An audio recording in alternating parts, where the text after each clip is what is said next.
Welcome to the live stream series on the Bravo Zulu.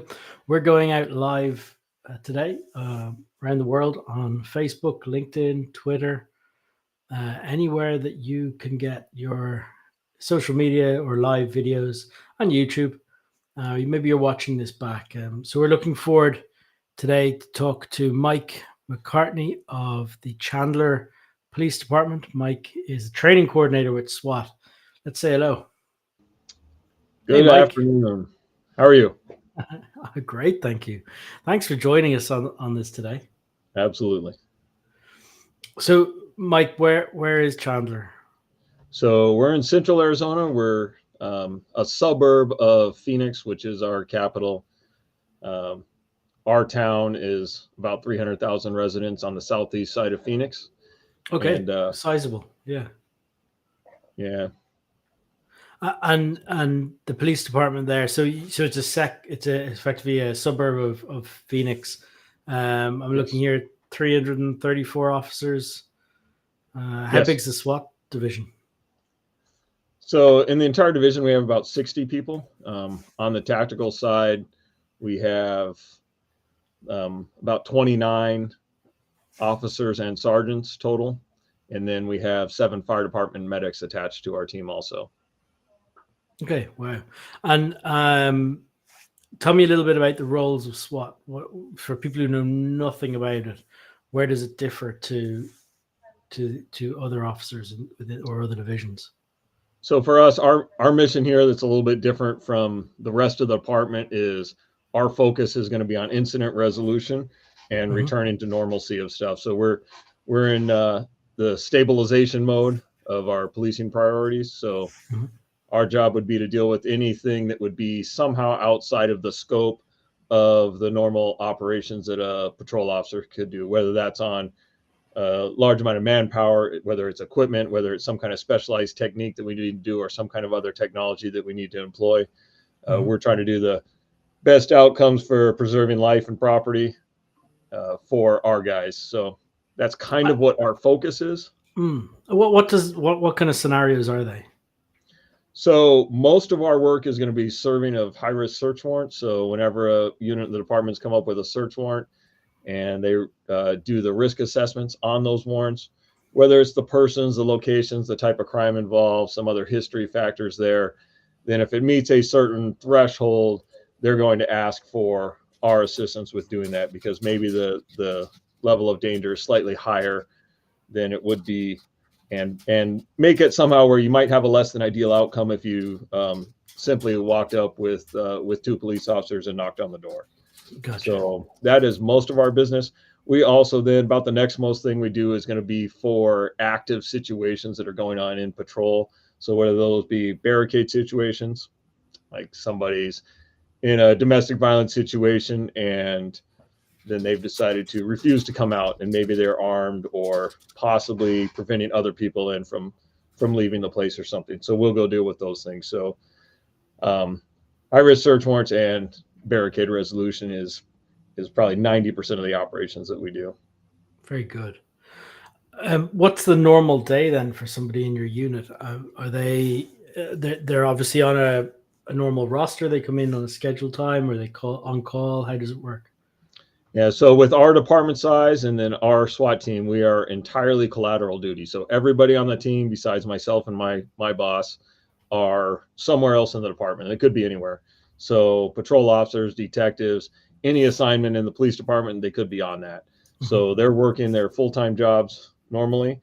And then it's one of the reasons why the size of the team is as large as it is, because then we have to rely on being able to call them away from other assignments, from home, from sleep, whatever, and have them come in to help with the mission. So gotcha. And so how often's a mission?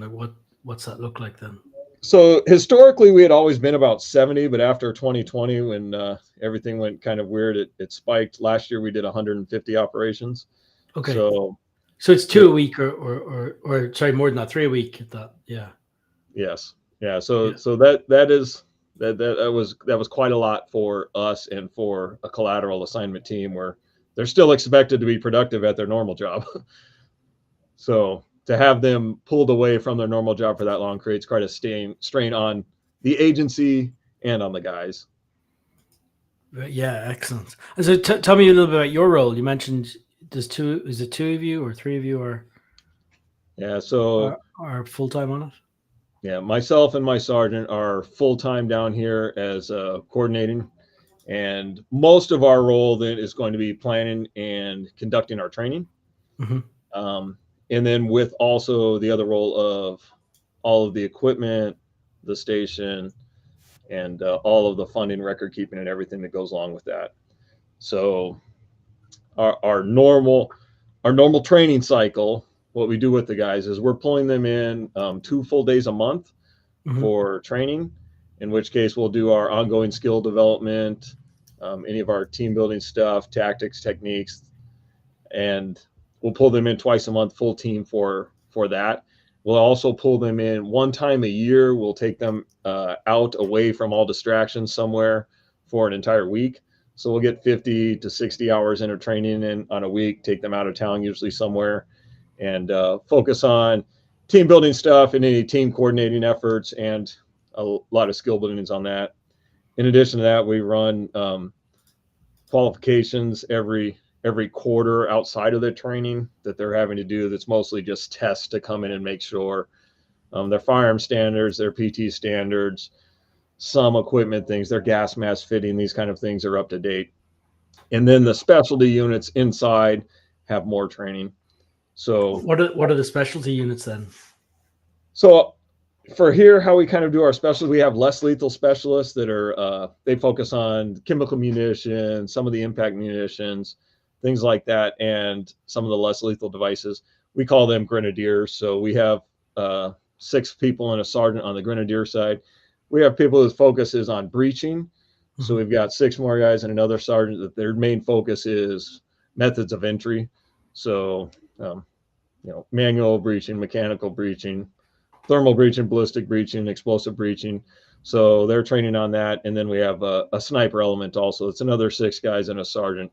And they're focused just on marksmen, hides, that kind of things. And all those units then are going to have their own separate specialty training, either once a month or once every 2 months on that. So our guys, if they're on the team and on a specialty, they're being pulled away from their primary assignment for at least 3 out of the 16 work days in a month. So that's outside of any operations.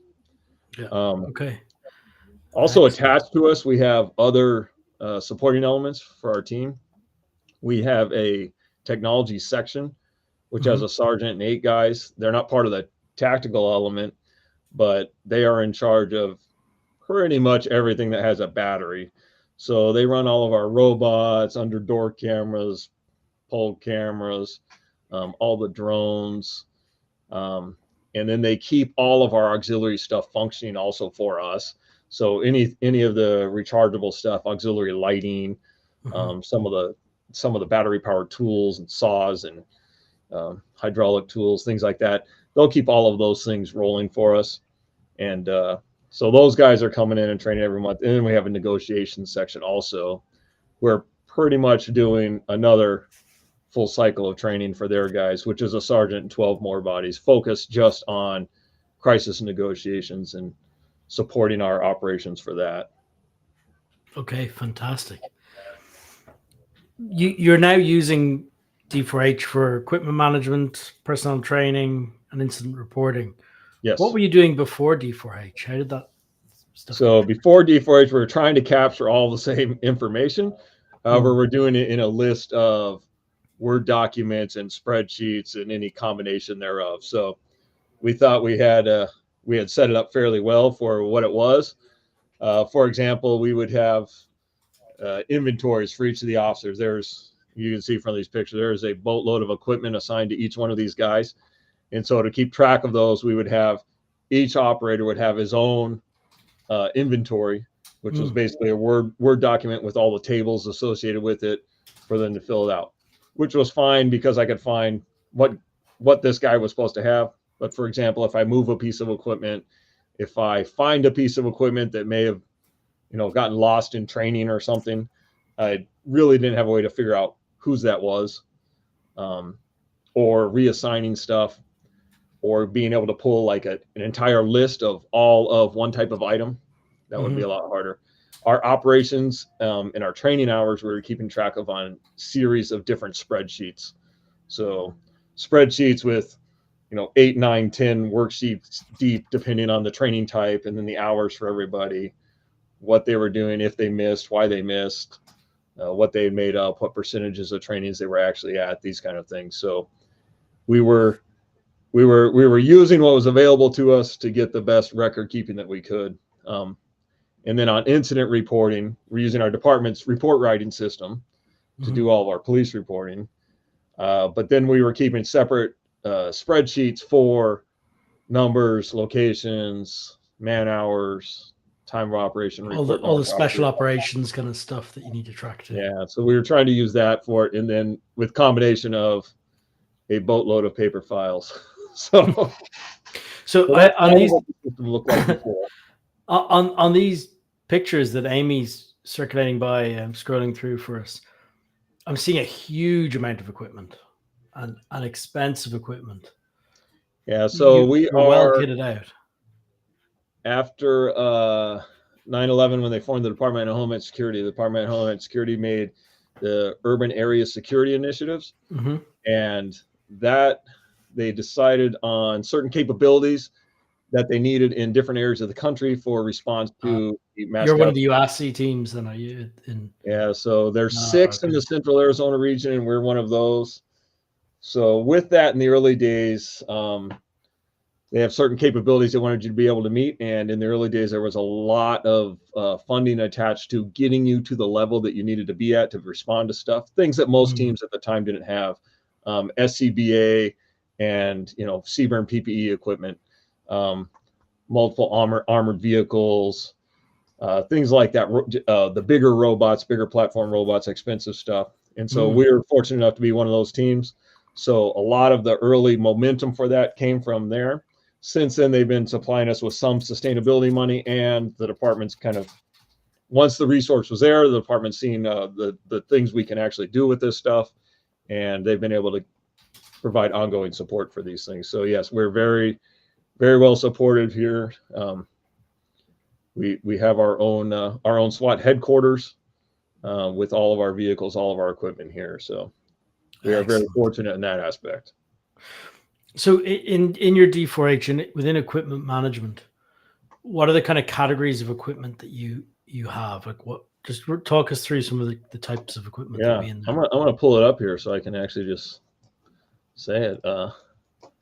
Here's kind of some of the stuff that we've set up so far. So I've got under our categories, because we have 3 levels deeper that we can go. So but under categories, I have things set up with our 37 and 40 millimeter launchers, which mostly those are less lethal chemical launchers.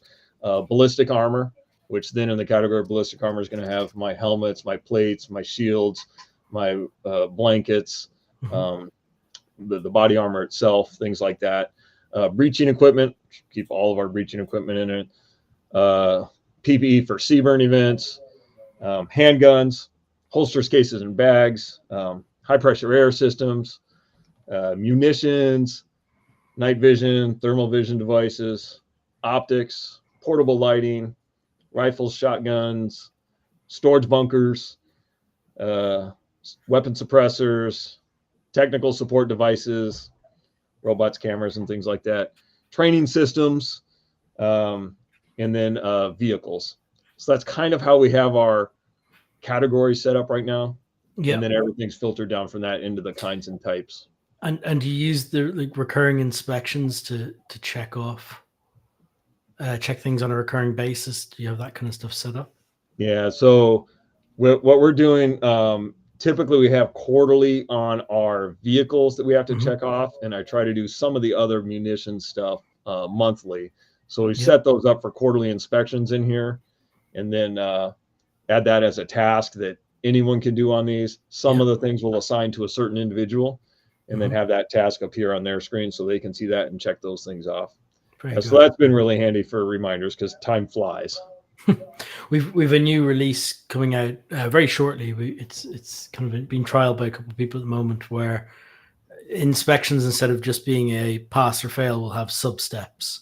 So you can have step 1 do this, step 2 do this, then each step has a pass, fail, or not applicable. And then at the end, if you pass everything, you can pass the inspection on the item. So be a nice little upgrade going out to everyone. Yeah, that'll be excellent, because that'll also be part of a learning tool of when you assign the inspection out, they'll have step-by-steps to go through it. Exactly. On the personnel side, you're using you've sort of events throughout the year that you're planning towards. Is that what you use the calendar there for, or is it attendance? Yeah, so training. What are you doing in there? Yeah, so on our incidents, we keep track of the actual calls that we're going on. So we call those operations here. But so incidents, we're keeping track of that. If we have a pre-planned one, we can set that out and make sure that the attendees are invited, and then they can hit their availability beforehand. Exercises is where we're keeping track of all of our training dates for full team events. Yeah. So on those, those we mostly have planned out for the entire year. So we can have the guys go in and enter their availability on that. And then afterwards, what we'll do is we'll put in some of the things that we need to keep for our accreditation standards. So we'll scan in the signed copies of the rosters for the guys that were there today. We'll scan in the signed copies of our safety plans. We try to have a safety plan for every training. And then any other records that we need off of that. And then we actually have been using the collaboration on the incidents and on the exercises for anything we have from debrief notes or anything like that on those specific incidents or on that training. And then we're using the event side of it for the specialty trainings right now. So like all of our breacher training is going to be in the event side. So that's kind of how we're using those. You'll like the incident management product then, because you can do all those forms. You can start a training event in it and then fill in forms and paperwork. They'll all be recorded automatically. Yeah, one of the things we're really looking forward to on that is on active calls that are not pre-planned, being able to instantly get that word to the guys that are actually on call. Currently, we don't have the communications package on that, so we're going into a different system from looking at D4H for who is on call, and then having to go into a different system and select those persons for contacting them with a different system. So I'd love to be able to just take that step out and make it easier on the guy who's planning the operation. Yeah, absolutely. Okay, what else did I have here? Well, but before I move on to the next topic, I do encourage anyone who's watching to ask any questions. You can just type in the comments field. We're live. It is, where are you? Are you 4 p.m., 4:30? 2:30. 2:30. I'm going the wrong way. I was looking going the wrong direction off Central. Okay, 2:30 p.m. Yeah, and it is 9:30 coming up here in Ireland. We're at 10 a.m., 10:30 in New Zealand, and Australia should be awake by now too. So we might get some comments coming in internationally. And it's a chilly 70 degrees here Fahrenheit. So yeah, I'm not I don't have any sympathy whatsoever. It's just above freezing here. We'll bring it a visit in July. Yeah, sounds good. Yeah, you can warm me up after New Jersey in spring. Okay, so you guys, you'd referred us on to Tucson as well, and we spoke to Jason last week, and I love Jason's indoor cat, outdoor cat. I don't know which you are. we go out as much as we can. So that's we do. Our assignment does not rotate as often as I think they get to rotate there. And then us also not having, they have most of their team as full-time elements. That is what they're doing for their day job. Ours is a lot of different kinds of coordination because all of our personnel are decentralized. They're all over the place. So like where Jason's team and the other full-time teams, each of his guys has probably his own ride with their equipment. Our equipment is centralized. So when we have a call, we have a large equipment truck that's basically a giant locker room. It goes out, the guys go there, then they can pull their equipment from there. So there is a lot of inside, in Jason's terminology, stuff that actually has to go on to even be able to go outside. From our standpoint. But Jason coming up here and getting to it, we had both seen, I mean, it's a giant hole in kind of what a lot of the SWAT teams are experiencing as far as record keeping and keeping track of equipment, keeping track of what needs to be done, inspections, training cycles, and things like that. And yeah, we had both been looking for something for a long time to help us with that same problem that we were all having. So yeah, we were very glad to discover this and work with it. And it's a problem around the world. I mean, we've lots of police departments around the world who have once you head into special ops side of the house, it's the exact same thing. Let's talk about frustrations with D4H. What annoys you? What would you like us to improve? Have you had any feature requests sitting there with us for ages that we've not done yet? What can we cover live here? We have poor GP. I think every time I start to do something new, I have to send him, how do I do this? Or can I do this? And we get some of that. So probably the hardest thing to get used to at the start was having to, what would be the phrase? Un-Americanize our terminology. Oh, okay. Interesting. Yeah. Or English our terminology. But even something as simple as incidents, operations, exercises, training, the ability to change some of the header names, which I know are probably embedded in there, but that would be helpful for most of us, and being able to rename some of that things that make sense with our current terminology. Gotcha. I wonder, is that, I don't know if it's Americanized versus just the different types of response teams we have. So we've everything from hospitals to search and rescue to SWAT to all different types. So we've got a generic kind of language set in there that I can understand that.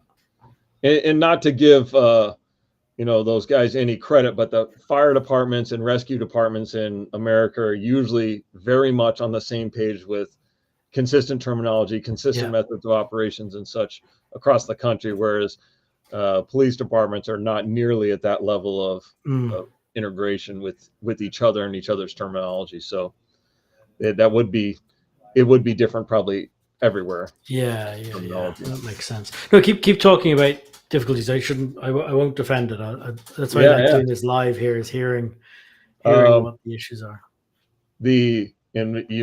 There might actually be a way to do this, and I'm just not smart enough to figure it out yet, but names being listed in first name versus last name order. That's probably a common one that would be, I think Jason mentioned that one on his podcast too. That would be something that would help us. I can give you the answer for that is when we were building it, some people wanted surname only, all in capitals. Sure. Some people wanted initial and surname only. Some people wanted, and there was so many variations, we just made a name field. And we said, you can write in the name, whatever way you want, and we'll sort on it. So that's where that came from. We do hear that quite a lot. That people put it in one way and then they regret it and don't want to go and edit everyone individually. So I should go back and change them all. Do the easiest way, you're saying. Pretty much.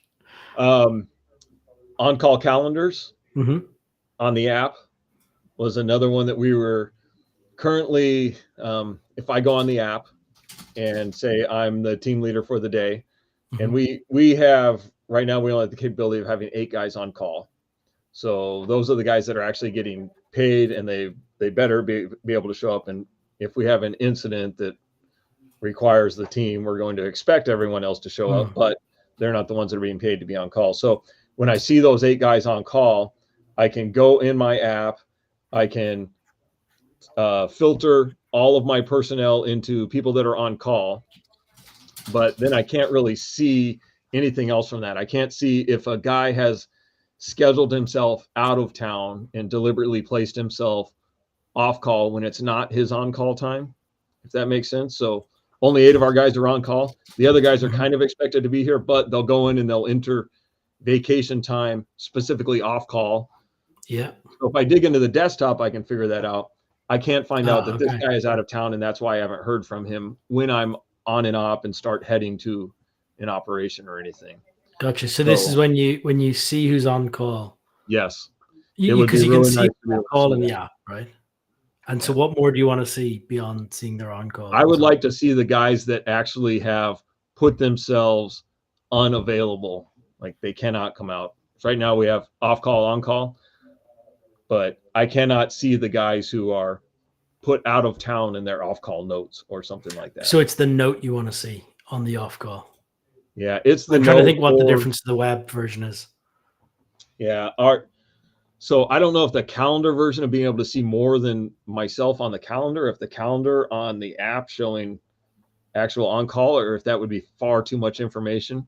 Maybe even just the day calendar on there, because the calendar view will show you on the desktop Okay. when a guy has deliberately placed himself off call, rather than just normally being off call from not being on. I understand what you mean. So not their default role.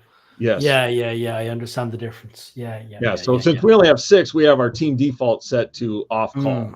Yes. Yeah. And you're saying then some people put themselves off call on top of that.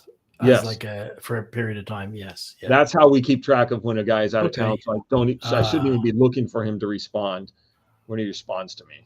Okay. That makes sense. Yeah, that would be a handy one. Currently what we're doing is trying to use the whiteboard to fill in that gap. Yeah. So you can look back at the whiteboard and the guys will list their vacation times and such in that. Reassigning equipment on the equipment management side of the app. Yeah.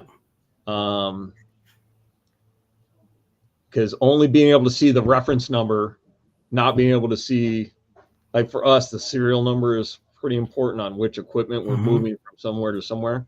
And only seeing the unique reference number makes it really hard. So some of the items that we go through a lot, like on distraction devices. Yeah. So it's an ATF controlled item. They have a special form you have to fill out and keep track of on that. Yeah. So what I had to do on those to make life easier, so I didn't have to come back to the desktop, look up the reference number, figure out what the reference number is, and then go and be able to move it when I go out to the bay where they're all kept and move one from one storage bunker to a different storage bunker, or move one to expended, or we use retired for an expended one. Yeah. On those, I actually did the serial number overriding the reference number. Yeah, I was about to say that should work. Yeah. Yeah. So that worked on that. Now, we didn't start that way with every piece of equipment, and I don't know if that would be the best idea for doing that. You don't have any other numbering system on them then? The serial number is their number, unique number. Yes. And but I'd say ref serial numbers wouldn't help either because of the categorization, right? Like, how do I know this serial number is a suppressor versus a distraction device? No, it'll say the kind. So it'll say distraction device and the serial number if you put it in the ref. Yeah, whatever you use to uniquely reference the piece of equipment. So some things have serial numbers, but other people have, they'll stick a sticker on it with a QR code or barcode, and it has number 5425 on it. And that's what that is to them, so they don't have to call out a long serial number. But if you're using the long serial number, by all means, you can put that as the reference. Yeah, some of the stuff is not conducive to stickers. Our technical support unit that uses this, he's actually added a small QR code printer, off a label maker type. Yeah. And has tagged all of his equipment with that, so he can scan it. So he's made that leap for his stuff. Some of ours isn't really conducive to that stuff. Yeah. So it makes it a little more difficult. But maybe I should just start with changing reference numbers to serial numbers. If that's the number you use to describe, it's like if you said to somebody, go out to the yard or wherever and get the unit and you describe the item, the specific item, and if you use the serial number to describe it, I think that's your reference number. Yeah. Another thing that we were doing that GP actually helped us with interesting problem solving on was consumable things, for specifically in this case, detonating cord. So links of it on a spool, 1,000 meters on a spool or something, then using that in something as small. Usually we're measuring it in feet or half feet for when we use it. So 6.5 feet, for example, of this. So he actually helped us out with changing the way that we organize that and putting it in as a supply level, and then using perfect. it in and that manner. feet of it as consumables or something like that. Yeah, so that actually 1,000 foot, solved that problem for us. Yeah. Okay, great. And that was really handy. I cannot think of all of the other things that I sent into GP, but you've seen on the app. He is very helpful. Yeah, that's great. You'll be delighted with that now. You've seen on the app as well, you can scan, you can scan or search for an item and add it to an activity. You've seen that? Yes. So you can track the consumable use from the app on the activity if you need. Yeah. That is one of the ways we attach our distraction devices also to the. Yes, perfect. And then we go in and retire the item. And then from the drag down retirement, we have the reasons. We have created some reasons in there. Oh, great. And then we make a lot of use of, for some of the information we keep track of on incidents and on exercises, we've made some of our own custom user fields for helping other people walk their way through it. So other sergeants that aren't myself or my boss, that are also in charge of operations and stuff, but they have full-time jobs. They don't spend nearly as much time in it as we do. So when the information that we want required in there, we'll have drop downs in the, for example, on the incidents page, it'll be a requirement. Did I attach the operations plan to this document? Yes or no? Yeah. And make those requirements. So they have to do that. Did I complete the reports on this one? And then they can actually assign out any supplemental reports that other guys have to do from tasks from there. And then we've created a series of tags that we use then for filtering stuff that we want to be able to search at the end of the year. So we have on our tag side, we actually have, let me pull those up here. So we've created for our operations, we want to keep track of things like what type of activation it is, because we have different levels of activations from, hey, I only need a few guys, to I only need the technical support unit, to I need everybody. So multiple levels. So we have all of those different ones, each squad labeled in there. So we'll have a tag for that, so we can figure out which squads are getting called out the most. We made a separate type for whether an incident was spontaneous in progress or whether it was a pre-planned operation. Separate one for mission types, like what are we doing? We're doing area search, arrest or apprehension, barricaded subject, hostage taking, special events, search warrants, security operations. So you're getting all the statistics out then at the end of the year. Yeah, and then we have some of the after action stuff, like did we use chemical agents? Did we damage any property? Was there a use of force on this one? Was anyone injured in this one? Did we utilize the K9, utilize medics? Which unit requested us? And that's usually important for us for seeing, hey, is there a gap in the department operations that we're missing here and not servicing some of those customers? And then the supplemental stuff, we try to keep tags on there just for our record keeping. Like this one needs supplemental reports. This one has a injury report associated with it, something like that. Excellent. So we've tried to make good use of those tags to keep with some of the statistical stuff we want for end of year when we put that forward, all of our reports. Yeah, brilliant. Well, I can see Dominic's in here confirming they're using it for rope work gear for climbing. Know where their ropes have been. Excellent. Same kind of use case. Mike, this has been absolutely brilliant. I've really enjoyed it. And learning about how you guys operate. And I would say thank you, a huge thank you for referrals that you have done. It's to us, that's what grows D4H and helps us focus more and more features on your sector. So really appreciate those. Is there anything else I can do for you while we're on the call? Yeah, I have to add out that the onboarding process was very well laid out. Right. The method, the instructions for each session, and Marie did you probably know, a fantastic job guiding us through all that. She is wonderful. Brilliant. And I mean, to the level of even assigning us homework for each one and reminders. Hey, this is what we talked about. This is how you have to do this.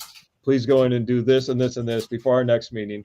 So that actually I- really aided in the learning process for using the system. You want to have your homework done for Marie or you'll be in trouble, right?